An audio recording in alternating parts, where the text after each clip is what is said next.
Добрый день, друзья! Добро пожаловать на мой канал! Сегодня мы с вами приготовим очень вкусные кексы, которые готовятся буквально за пару минут.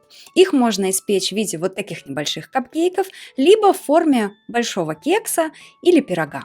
Для начинки можно использовать любые свежие или замороженные ягоды, а также сезонные фрукты.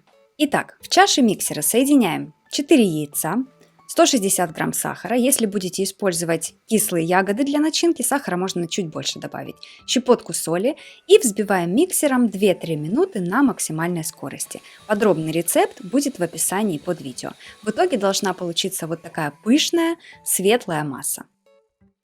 Далее вливаем 240 грамм кефира или кислого молока или нежирного йогурта и 80 грамм сливочного масла. Я его слегка подтопила в микроволновой печи. Можно использовать растительное масло без запаха. Далее мука. Всего нам по рецепту понадобится 350 грамм муки. Добавляем к ней 16 грамм разрыхлителя.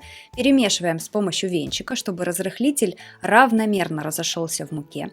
И просеиваем в чашу. Выбирая муку макфа, я всегда уверена в ее качестве и в том, что мои кексы и бисквиты всегда будут пышными, воздушными и высокими. А еще в последнее время я очень полюбила использовать в выпечке полбяную муку, чтобы сделать ее более полезной. Примерно половину от общего количества пшеничной муки я заменяю на полбяную. Полбяная мука цельнозерновая, она содержит большое количество белка и клетчатки и придает выпечке такой очень интересный, тонкий ореховый аромат. А за счет присутствия в тесте пшеничной муки выпечка остается все такой же нежной и воздушной. Итак, осталось только перемешать тесто до однородности на небольшой скорости миксера. Все комочки муки должны полностью разойтись, и тесто должно получиться вот таким гладким, без комочков.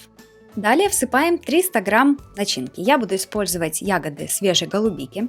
Это могут быть любые замороженные ягоды. Предварительно их размораживать не нужно, добавляем прямо из морозилки. Либо это могут быть сезонные фрукты, например, персики, абрикосы, сливы, нарезанные на небольшие кусочки. Как вы видите, рецепт очень простой и очень универсальный. Импровизируйте со вкусами. Единственное, если будете добавлять кислые ягоды, такие как малина, либо черная смородина, можно в тесто добавить чуть больше сахара, но здесь уже основывайтесь на ваших вкусовых предпочтениях.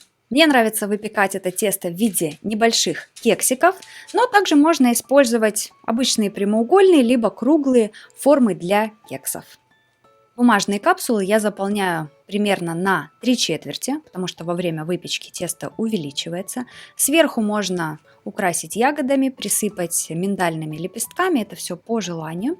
И отправляем выпекаться 170 градусов, примерно 25 минут до румяного цвета. По времени ориентируйтесь на вашу духовку. Режим я использую вверх-вниз без конвекции. В итоге вот такие красивые, румяные и очень аппетитные кексы получаются.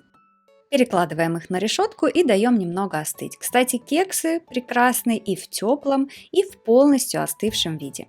Из указанного количества продуктов у меня получается всего 18 кексов.